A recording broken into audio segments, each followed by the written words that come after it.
AFTV, Lee, what can we say? 0-0. Well, there's a lot I can say. You know what I mean? Really, go on. Say it. I don't know. There's not. You know what? It's hard to even intro that result because it's so bad. You know what I mean? It's a draw, but it completely and utterly feels like a loss, especially when you see, the result that just came through from Liverpool. Worry about that.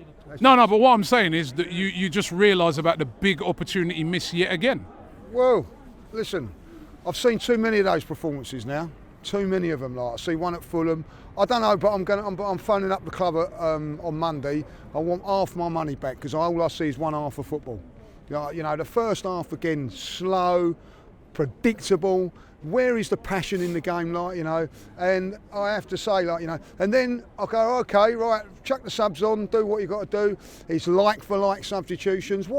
Listen, Everton today, right? Everton come here with no ambition whatsoever to score a goal, let alone win a game of football. And your substitutions are taking off like for like. Why aren't you taking off defenders and taking a bit of a risk? Take a defender off because they ain't worried about it. They had one up front who was 10, 15 yards away from any other player, and you're putting on Thomas Partey at right back and you're taking off a midfielder for a midfielder. Keep Odegaard on there, put Wanyeri on and do something different. I think Odegaard was having an absolute... He wasn't the only one, Robbie, who was having a stinker. I'm a massive Kai Havertz fan. Stinker. Absolutely rotten today. What did he do? I think pulled out of a tackle at the end there when he could have won that. Martinelli, another one, performance there. Timber today, absolutely woeful. You know what I mean? Everybody's slagging. I hope they come at this slagging off Martinelli because he's that much offside last week. I've seen Saka, I've seen Martinelli, I've seen Timber, I've seen them fucking all offside today. Because I'm sitting there and I'm seeing this week in, week out, and and what I've got players, I don't want cheerleaders. I want to see players doing it right properly. I see Odegaard waving at foot. I've had enough of that. And the manager doing it, get it right. But that performance today weren't good enough. I see it at Fulham last week. I actually see it at Monaco. I see it at Man United. First half performance. And I'll tell you this now. There's a blueprint now how to play Arsenal. There's a blueprint out there.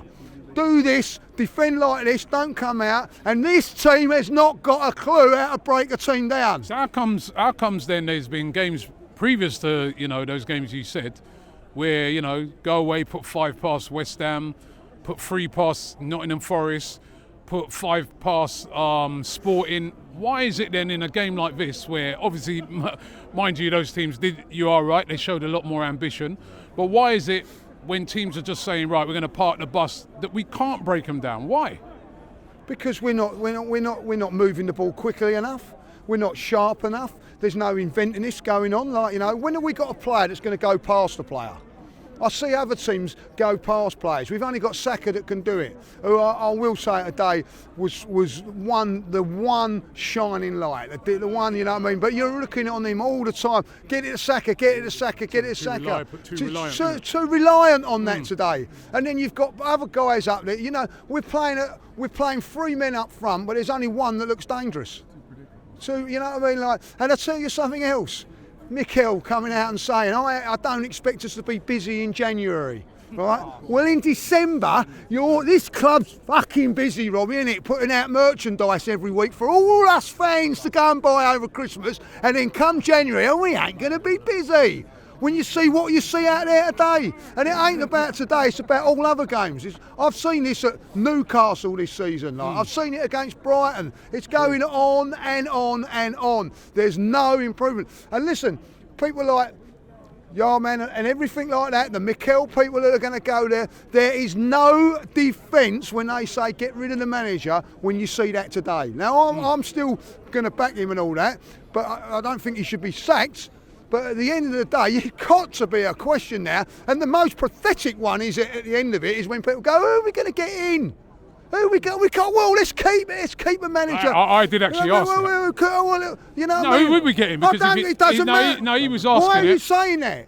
Because I want to know. Well, at the end of the day, because to me, there's no other managers out there. Well, there is, but I just wanted to know who. I'm a big Mikel fan. He is not in the league of an Arsene Wenger. He's not in the league of a Pep. He's not in the league of a Klopp, and they've all been replaced. So don't tell me they can't be replaced, and that's why we're keeping him here. No, but that because wasn't saying. That ain't it. No, but we weren't saying that. I just wanted to know who. Well, I'm not saying it's. But when you're saying, like, when you say to someone, "Oh, let's get rid of Mikel," well, we can't get rid of him because we've got no one to replace. That is not an answer. That's what I'm saying. Like, I'm not saying we should get rid of him, by the way. But don't come out at me and go, "Oh, there's no one out there."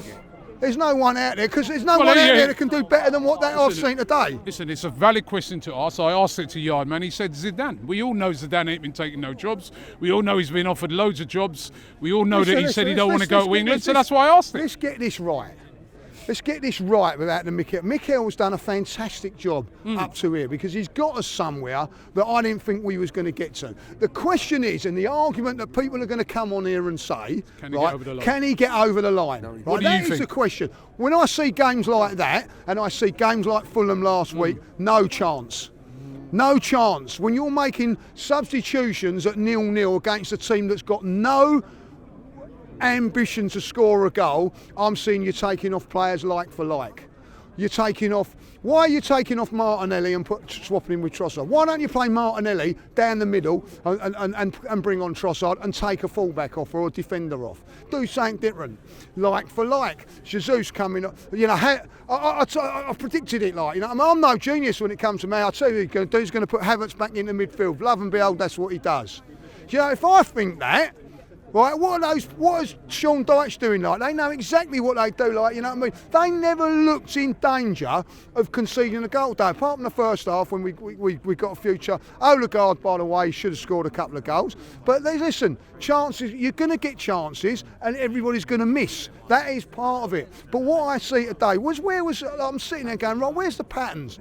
Where is the patterns of play through the midfield, right? And then going through. All I see today is, let's get it out to Saka and let's hope he can do something. And everybody around me going, please Saka, do something. Well, where's the others? Takes off our £100 million signing today, Declan Rice. For what? For Jorginho. What difference against a team that has got no ambition to score a goal? What are you doing? Can someone ask that? And then people turn around and go, well, there ain't no one better out there than Mikel to do that. It's a pathetic substitution, Robbie, and it has to be called out. It has to be called out.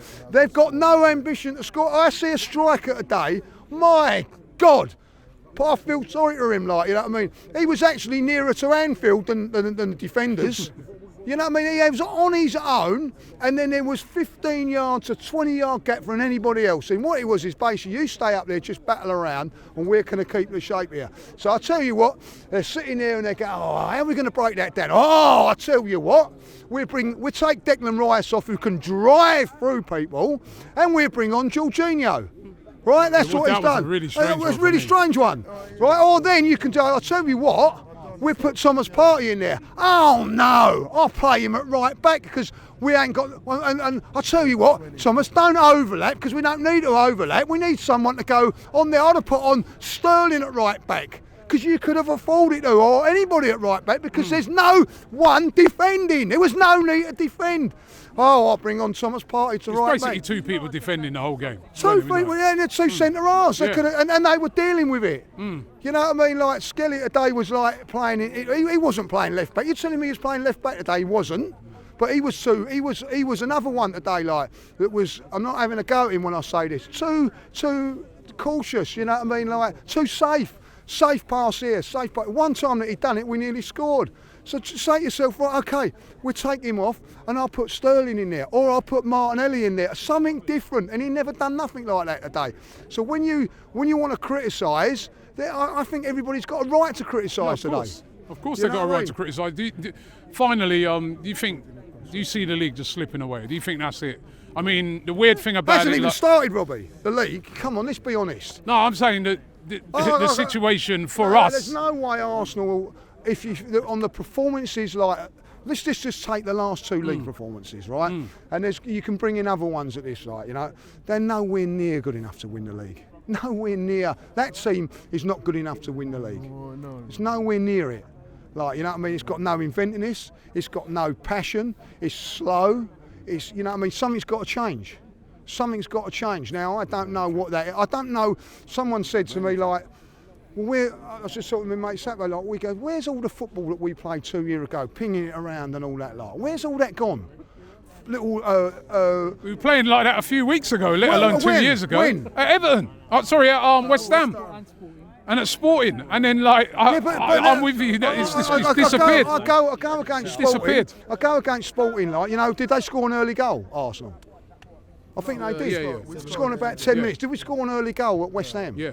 Right. If we score an early goal today, different story. It's a different story. I get that. But when you start off a game today, when I honestly thought, I said to my mate, look, he's moving the king and he's moving the queen. There's a pawn going forward because it was a game of chess. It was a game of chess. It's not a game of. I'm watching Arsenal now. It's not a game of football. It's technically it's fantastic and all that, like, you know, but it's not. What, and then at the end of it, in the last 10 minutes, it's all a little bit gunno and all that, like, and you know, why aren't they doing that in the first 10 minutes?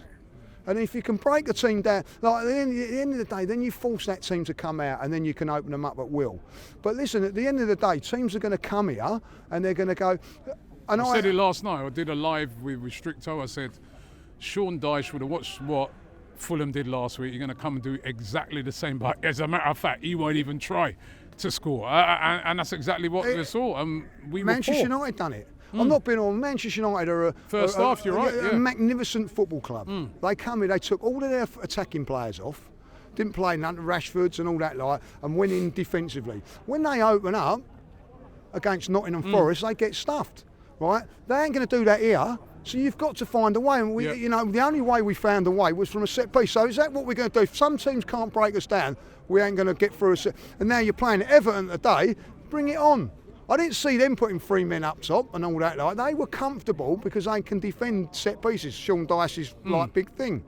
You know what I mean? Like, so there's all of those things you have to take into consideration. The ultimate thing is you have to break down teams, and you ain't going to break down a team when your centre halves are playing it like little roll, little 2-yard passes and all that, like walking football. I see it again against Fulham, I see it against Man United, and I see it again today.